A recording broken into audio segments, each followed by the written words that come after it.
The price of silence. In the archives of the Galactic Council, among the historical records of billions of species, there was a file that was never opened. It bore a red label, Quarantine, Species Human, Access Prohibited. The first record in this file dated back 847 years. Today we can do nothing more for the humans. We must abandon them to death, wrote Dr. Zeltian, the chief epidemiologist of the Galactic Health Council. 3 years ago we received a message from the human world Earth. Help us. Everyone is dying. At that time, this seemed like an ordinary epidemic. How wrong we were, we understood far too late. We called the disease silent death because the way it kills was something we had not seen in any species. The first symptom, absolute silence. The patient's eardrum continues to function, the nervous system is intact, but the brain no longer processes sounds. The patient becomes completely deaf within hours. The second phase, loss of speech ability. The vocal cords function, but the brain loses its language centers. The human cannot speak, cannot scream, cannot cry. The third phase, memory loss. First, the language memory is lost. They forget their own name. Then the faces of their loved ones. Then, who they are. The fourth and final phase, death. The brain shuts down completely.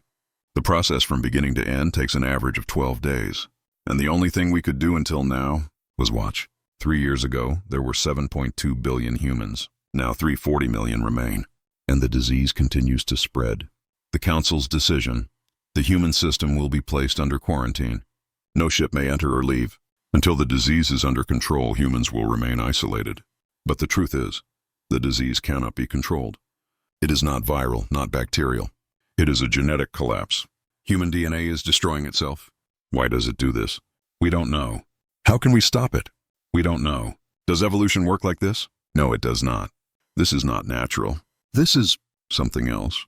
Humanity is dying, and we are only recording.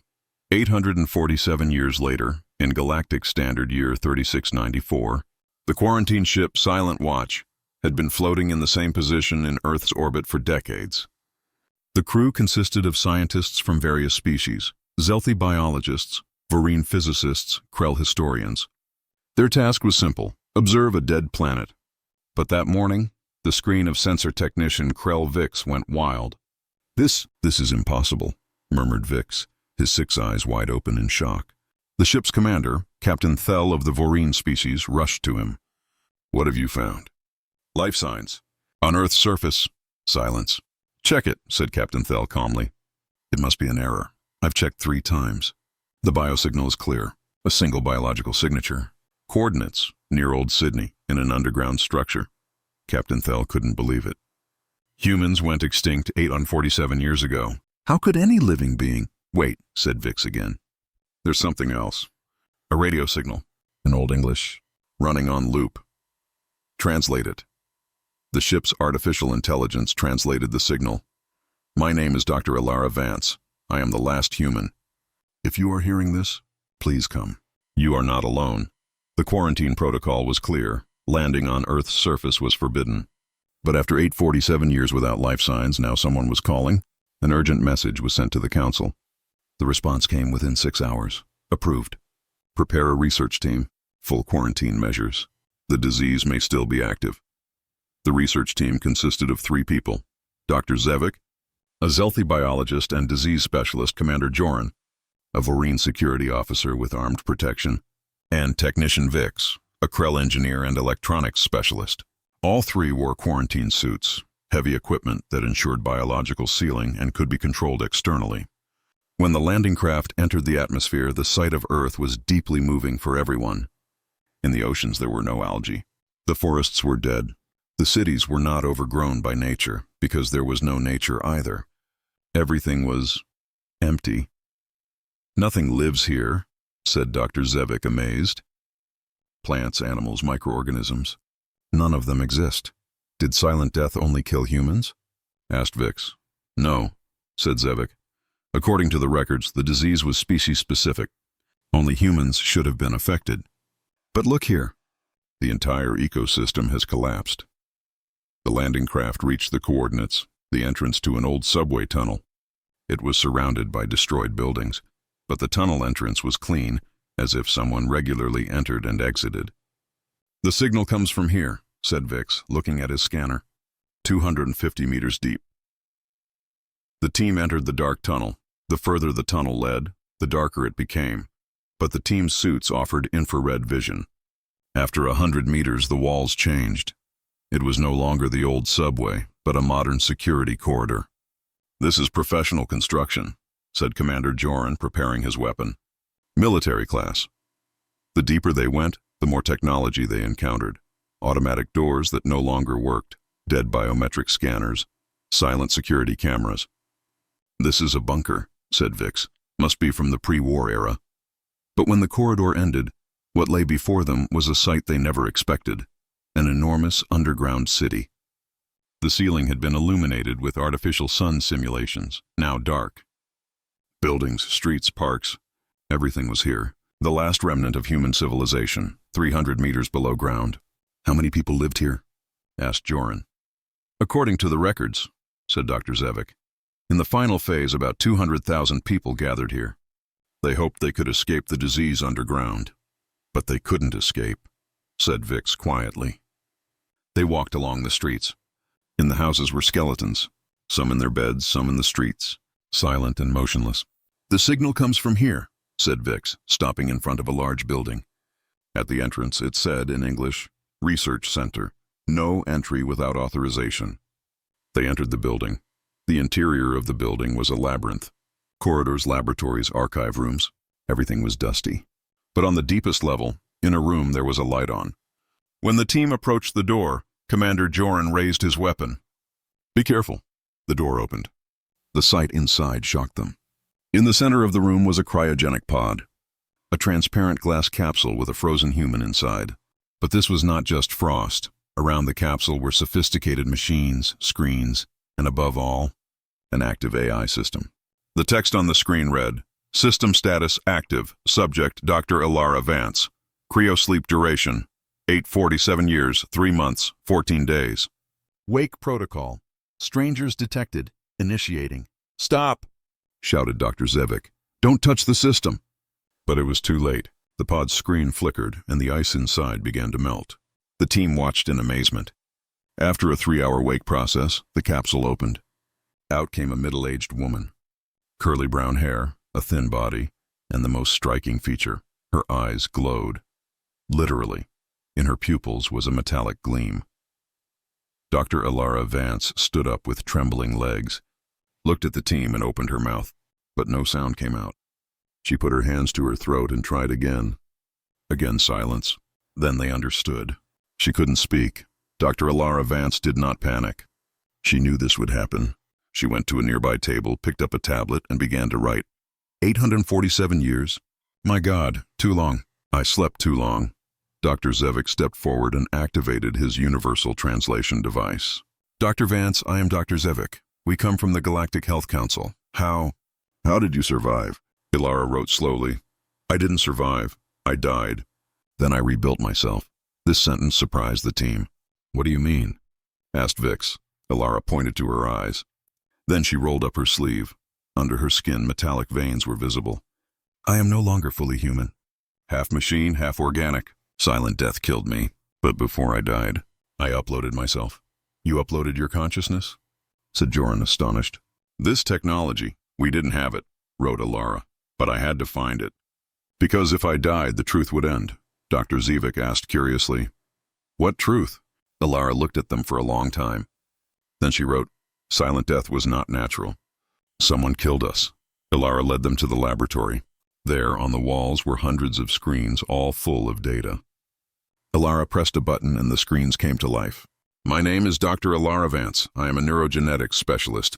I was on the main team investigating silent death, and I discovered something terrible. On the screens appeared images of DNA helixes. First, we tried to understand the disease. Why does human DNA collapse? Why does the brain destroy itself? We couldn't find an answer, because we were asking the wrong questions. A new screen opened, a microscopic structure. The right question was, what is in human DNA that wasn't there before? Dr. Zevik looked more closely at the screen. That's a foreign structure. Yes, wrote Elara. A code fragment that shouldn't be in the human genome. But not just in our genome, in all humans. In every single cell. How is this possible? said Vix. To inject genetic code into an entire species, impossible. But someone did it, and the code had been there for 400 years. The team was shocked. 400 years? Said Commander Joran. That means it was a time bomb, wrote Elara. Someone genetically programmed all of humanity 400 years ago, and 847 years ago the code was activated. Silent death began. Dr. Zevik's 6 eyes were full of fear. Who would do something like this? Why? Elara's answer froze them. The Galactic Council. That's absurd, said Dr. Zevik. The Council would never do something like this. We protect life, we don't destroy it. Elara opened another screen. There were encrypted messages. I decrypted the encryptions I found, from Council archives from hundreds of years ago. Want to see? The first document opened. Galactic Council, Secret Protocol 4471. Subject, Human Species. Date, 1247 years ago. The human species represents a threat to the galaxy. Rapid technological progress, aggressive expansionist tendencies, and military capabilities worry us. Humans went from zero space travel to interstellar travel in 200 years. No species has ever developed so quickly. This is not natural. Decision. The human species will be monitored. If they become dangerous, intervention procedures will be applied. The second document, Galactic Council, Secret Protocol 4489. Subject, Human Genetic Project.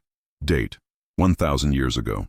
The Council has given its approval. The genetic modification program will be initiated. Objective, slow down the evolutionary dynamics of the human species. Method, secret genetic code injection into the entire human population. The code will lead to slow degeneration in the nervous system. Their progress will be kept under control. Note, humans will not notice this intervention. The code will be activated in 400 years. Until then, the genetic change will appear natural. The third document, Galactic Council, Secret Protocol 4502. Subject, Human Species, Problem. Date, 850 years ago. The code worked too strongly. Humans have not only slowed down, they are dying, completely. An engineering error was detected. The genetic code did not only target the nervous system, but all brain functions. What we call silent death is much more lethal than the planned result. Decision, no time to save humanity. The species is collapsing. Quarantine will be initiated. The galaxy will be protected. Humans. We are sorry. The screen went dark. Silence. Dr. Zevik slowly stepped back. No, we don't do such things. You did, wrote Elara, and 7 billion humans died. Children, elderly, babies. In silence, without even being able to scream. Commander Joran's voice trembled. But why? Why humans? Elara opened another screen. This time it was military records. Because humans developed too fast. The Council was afraid. Think. In 200 years, humans built interstellar ships. 50 years later, they developed quantum drives. In 100 years, artificial intelligence, nanotechnology, bioengineering, all human inventions. The Council realized something. If humans continued like this, in 500 years, they would be the most powerful species in the galaxy. Perhaps more powerful than the Council. And the Council could not allow that. Dr. Zevik fell to the floor. I can't believe this. The Council. Vix asked quietly. But how did you survive, Dr. Vance? Elara thought for a moment. Then she wrote, because I also died. The team looked at her. Silent death also struck me. But I was a scientist. I was researching the disease. And when I discovered the truth, there was only one option. Mechanize myself. Digitize my brain. Stop being human. But not just me. There was a team of 200 more people. We all uploaded, because we knew someone had to know the truth. Someone had to survive. And the others? Asked Commander Joran. Where are the other 200 people? Elara's eyes moistened. She wrote, dead. Mechanization had a 98% mortality rate. Most died during the procedure. Some went mad afterward. The human brain couldn't live in a machine body. They became insane, and they shut themselves down. Only I remained. 47 years, alone, Vix asked with a soft voice. Why did you wake up now? Because the sensors detected a ship, your ship, and I thought, maybe someone should know the truth. Dr. Zevik raised his head. If we report this to the Council, will you? Wrote Elara. Silence. The Council would do anything to hide this. They would kill me. They would kill you. And destroy these files. Commander Joran lowered his weapon. So, what should we do? Elara thought for a long time. Then she wrote, "Spread the truth. But first, I must show you something." Elara led them deeper, to a secret laboratory. At the door was a retina scanner, and Elara's metallic eyes granted access to the system. The sight inside was incredible. Hundreds of cryogenic pods, all closed, all empty. "What's here?" asked Vix. Elara wrote, "Humanity's last hope." "Before I died, I started a project, genetic restoration." Screens opened. Complex DNA schemes, cloning procedures, embryonic development programs. I knew silent death would destroy us, but maybe someone could recreate us in the future. The 200-person team collected thousands of human DNA samples in their last days. Children, adults, elderly. We stored everyone's genetic code. We cleaned the silent death code. We restored the original human DNA, and then we waited. Maybe 1,000 years, maybe 10,000 years. But someday someone would come and recreate humanity. Dr. Zevik's eyes widened. Is this possible? To rebuild the human species from scratch? Theoretically, yes. But there's a problem. What? Elara took a deep breath, or pretended to. She wrote, "The human brain is not just DNA. Culture, language, memories, experiences. Those are the things that make us human, and those are gone. If you use this DNA to create new humans, they will be blank pages. Babies without human memory. They'll have to start from zero." Commander Joran asked, "Why is that important?" "Because," wrote Elara, "humanity is not just a biological species. It is a civilization, and civilization is passed from generation to generation. You teach, you tell, you show. But if there's no one to teach, that civilization dies." Elara opened another file. "That's why I'm here. I waited 847 years, because someone had to preserve human civilization. Our history, our culture, our memory, everything. And now I make you an offer." Elara wrote, "Use these DNA samples. Recreate humanity. But this time do it right." "What do you mean?" asked Dr. Zevik. "The Council saw humans as a threat. Because they developed quickly. Because they expanded aggressively. But this is what you don't know. Humans are not just warriors. They are also artists, philosophers, teachers, inventors, explorers, dreamers. The Council only saw our military power, but they didn't see our music, our literature, our art, our philosophy." Elara opened more screens. There were the treasures of human culture, Beethoven's symphonies, Shakespeare's plays, Van Gogh's paintings, Einstein's theories, the prayers of St. Francis, Rumi's poems, Maya Angelou's words. This is it, humanity, not just weapons, not just ships, love, hope, beauty. Elara turned to the team. Recreate humanity, but teach them. Show them what it means to be human. Not just the technology, not just the science, but also the soul. Dr. Zevik looked at the screens. "But the Council, they will never allow it." "Then," wrote Elara, "bypass the Council. Go to the individual species. Tell them the truth. Show them what the Council did. And ask them, do you want to live in a galaxy that commits genocide because it's afraid?" Silence. Commander Joran spoke. "That would be rebellion." "No," wrote Elara. "That would be justice." The team left the laboratory in deep reflection.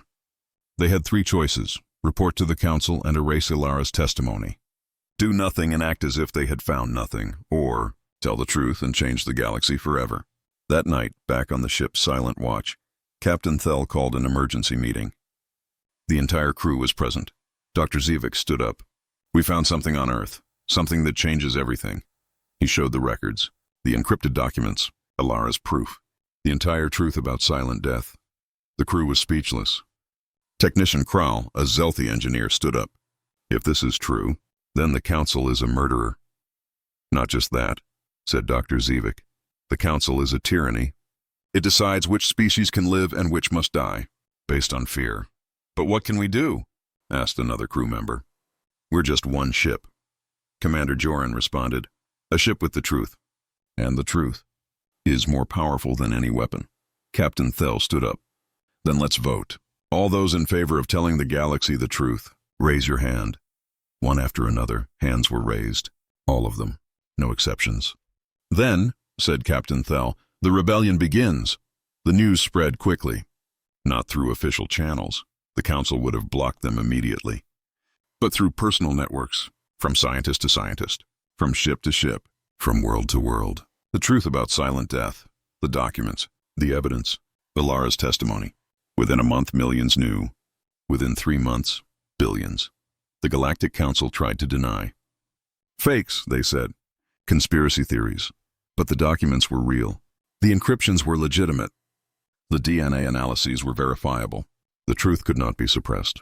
On the Zelthi homeworld, protests erupted. Never again, they chanted. No more genocide in our name. On Vereen Prime, hundreds of thousands gathered. The council must resign, they demanded. On Krell 7, unions organized a general strike. No more work for murderers. The galaxy was changing, not through violence, not through war, but through knowledge, through awareness, through anger. 6 months after Elara's awakening, the Galactic Council convened an emergency session. Thousands of representatives from hundreds of worlds gathered. The chambers were full. The council elders sat at their podiums, nervous and tense. Grand Counselor Vexen, the chairman, stood up. We are here to discuss the accusations. A murmur went through the crowd. Accusations? Shouted someone from the crowd. You mean evidence? Vexen raised his hand. We have conducted an investigation. The documents are authentic, but they represent the actions of a previous administration. We lie! The voice came from the galleries. It was Dr. Zevik stepping forward. Your administration, your responsibility. The council is a continuous institution. You cannot distance yourselves from the crimes of your predecessors. The crowd applauded. Vexen paled. Dr. Zevik, you are out of order. No! Another stood up. Commander Joran, you are out of order. You murdered an entire species, 7 billion lives. And you want to tell us it was a previous administration? More applause. Louder this time. Vexen tried to regain control. The council will carry out reforms. We will ensure this never happens again. Resign! The first voice. Then a second. Then hundreds. Resign, resign, resign! The chambers trembled. The Galactic Council, which had governed for 10,000 years, was on the brink of collapse. Grand Counselor Vexen looked around. His colleagues, the other council elders, were terrified. The power they had held for millennia was crumbling before their eyes. Vexen lowered his head. Then, I resign. Silence. Then jubilation. Not just in the chambers, on all worlds. The Galactic Council had fallen. The new government was called the Galactic Federation. Not a council of elders, but elected representatives from each world. Democracy, transparency, accountability. The first law they passed, the law of life. It was simple. No species shall ever again be condemned to extinction. All life is sacred. All culture is valuable. The galaxy belongs to everyone. The second law, the Restoration Project. The Federation dedicated massive resources to a single goal: recreate humanity. Not as a threat, not as enemies, but as partners, as friends. As part of the galactic family, Dr. Zevik was appointed leader of the project. His first action, invite Elara to join the team. Elara, who had been alone for 847 years, was now surrounded by scientists, by people who wanted to help her, by friends. Together they began the work. The DNA samples were used. Hundreds of human embryos were cultivated in artificial wombs. Each was carefully monitored.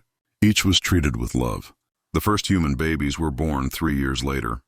20 children, 10 boys, 10 girls, healthy, perfect, and completely human. No genetic modifications. No controls, just humans. Elara was in the delivery room when the first baby cried. It was a girl. She had brown eyes, just like Elara. Dr. Zevik held the baby carefully. What should we name her? Elara thought. Then she wrote, Hope.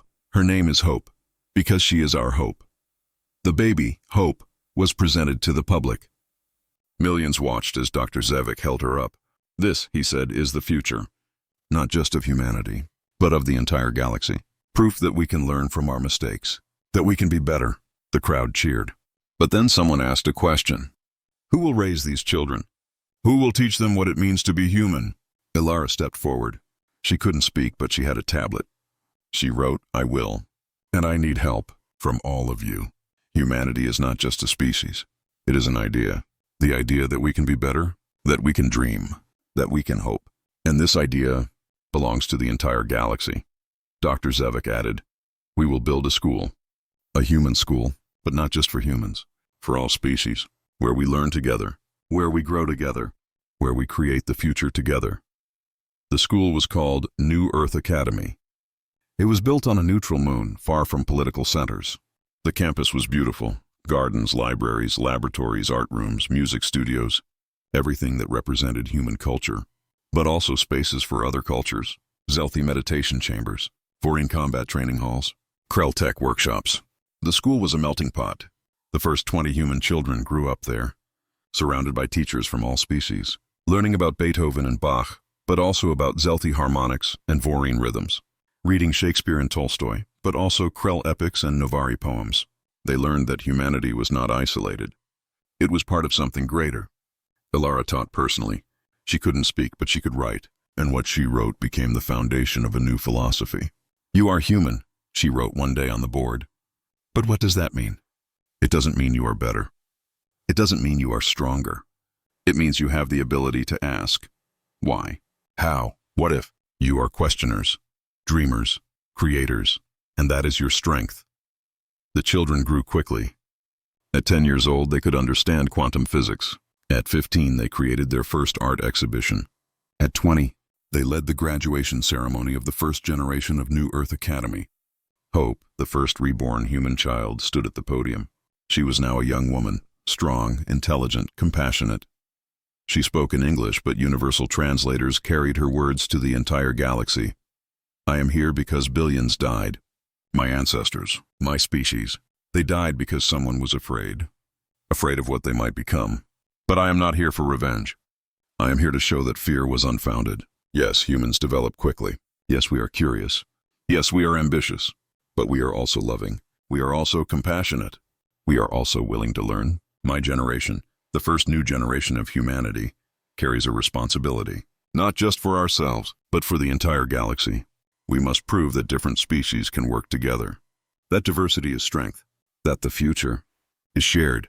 The crowd stood and applauded. Not just humans. All species, Zelthi, Vorian, Krell, Novari, hundreds of worlds, all united in a moment of hope. 50 years passed. The human population grew to 100,000. Not on Earth, that was still dead. But on New Earth, a terraformed world, created specifically for humans. But humans didn't live only there. They distributed themselves across the galaxy, worked on Zelthi ships, taught in Vorian universities, researched in Krell laboratories. Integration was complete. Elara had grown old. Her mechanical body still functioned, but her energy was fading. 890 years of life, or not quite life, had taken their toll. On her last day, Hope visited her. "Grandmother," Hope said softly. Elara smiled. She had always loved that title. She wrote on her tablet, "I've been waiting for this day." "What day?" "The day I can finally go." Knowing humanity is safe, Hope took Elara's hand. "Because of you. You saved us." "No," wrote Elara. "You saved yourselves. I only planted the seeds. You made the trees grow. What do you want me to tell the next generation?"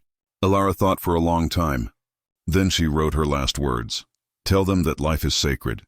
All life, all culture, all voices. Tell them that fear is the true enemy.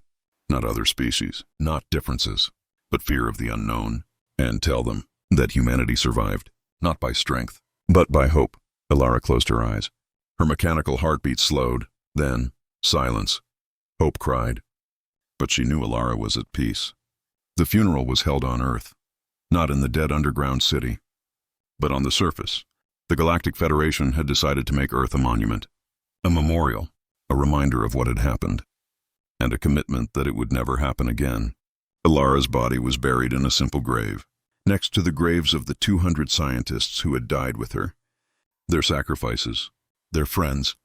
Millions participated virtually, representatives from every member of the Federation. And on the grave was an inscription, written in English, Zelthi, Vorian, Krell, and 100 other languages. "Here lies Dr. Elara Vance, the last old human, the first new hope. She refused to die until the truth was known. She refused to give up until the future was secure. May we never forget. May we never fail again." 100 years later, humanity was fully integrated into galactic society. The population reached 10 million. Humans served in the Federation. Humans explored new worlds. Humans created art, science, philosophy. But they didn't do it alone, always with other species, always in partnership. Earth became a sacred place. Each year, millions made pilgrimages there, walked through the empty streets of the underground city, saw the cryogenic pods, read Elara's records, and remembered. Hope, now a counselor in the Galactic Federation, gave a speech on the centennial of the rebirth. My species was almost annihilated. By fear, by arrogance, by the assumption that power is right. But we survived. Not because we were strong, but because good people, from all species, chose to do what was right. Dr. Zevik could have withheld the report. Commander Joran could have remained silent. Captain Thel could have obeyed the council. But they didn't. They chose truth. They chose justice. They chose life. And that's why I'm here today. And that's why we're all here. Humanity is a miracle. But not because we're special, but because we proved that redemption is possible, that even the greatest crimes can be overcome. That hope is stronger than hate. In the following centuries, the story of silent death became a foundation of galactic education. Every child of every species learned about it, not as an abstract story, but as a warning, as a promise. The promise of life became a sacred text, not religious, but philosophical, moral. It said simply, we, the peoples of the galaxy, declare all life is sacred, all culture is valuable. Diversity is our strength. Unity is our goal. We will never again act out of fear. We will never again decide through arrogance. We will never again silence a species. This is our promise. This is our legacy. This is our future. Humanity continued to grow. After 500 years, they reached 100 million. After 1,000 years, 1 billion. They spread across the galaxy. But they did it with respect, with humility, with the memory of what they had lost and what they had regained. One day, 2,000 years after silent death, a young human explorer made a discovery. On a distant planet at the edge of the galaxy, he found something. An ancient artifact. A time capsule, left by the humans of old Earth. Before silent death, the capsule contained records, videos, messages to the future. One of them was from a woman named Dr. Sarah Chen. She had been an astronomer. Before silent death, her message said, "To all who find this, I don't know if humanity will survive. The disease is spreading. Hope is fading. But I want you to know, we tried. We loved, we dreamed, we created. And if we die, I hope someone remembers that we were here, that we meant something, that we lived." The young explorer brought the records back to New Earth. They were shown to the public. Millions watched, and millions cried, not from sadness, but from gratitude, grateful that Dr. Sarah Chen's hope was not in vain, grateful that humanity remembered, grateful that they lived. That night, the entire human population gathered in a silent ceremony. 1 billion humans distributed across the galaxy turned on their devices and stood in silence for 12 minutes, 1 minute for each day of silent death. Total silence, no music, no words, just silence, in memory of those who couldn't scream, of those who couldn't speak, of those who died in silence. And then, after 12 minutes, the music began. Not one music, thousands, Beethoven and Bach, but also Zelthi harmonies and Voreen drums, Krell chants and Novari flutes. A symphony of the entire galaxy, united, together, alive. Humans sang, not in sadness, but in joy, because they had survived. They had learned. And they had changed the galaxy. Not by conquest, not by domination, but by their example, by their story, by the memory of what was lost, and the hope of what was gained. 1,000 years later, a monument was erected on Earth, not in the underground bunker, but where New York City once stood, a massive obelisk, 7.2 kilometers high, for each billion humans who died. At its base were engraved the names, all 7.2 billion names, everyone, collected from old databases, restored through centuries of research. No one would be forgotten. All would be remembered. At the top of the obelisk was an inscription, visible from orbit, written in 1,000 languages. They died in silence. We live in their memory.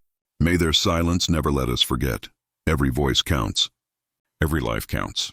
No one must ever be silenced again. This is the price of silence. This is the promise of life. The galaxy had changed. Not overnight. Not without struggle. But it had changed. From council to federation. From tyranny to democracy. From fear to hope. And humanity, once silenced, was now one of the loudest voices. Not through aggression, but through passion, through creativity, through the refusal to forget, through the determination to remember. The last record in the Galactic Archives, 3,000 years after Silent Death, was written by Hope's great-great-granddaughter. Her name was Elara, named after her ancestor. She was a historian, and she wrote The Story of Silent Death. What's your opinion? Did Dr. Elara Vance have the right to spread the truth, even if it would destroy the entire galactic order? Or should she have remained silent? Discuss in the comments. Thank you for joining us on this cosmic journey. Don't forget to subscribe to our channel and turn on the notification bell so you won't miss any of our stories. See you in the next adventure beyond the stars.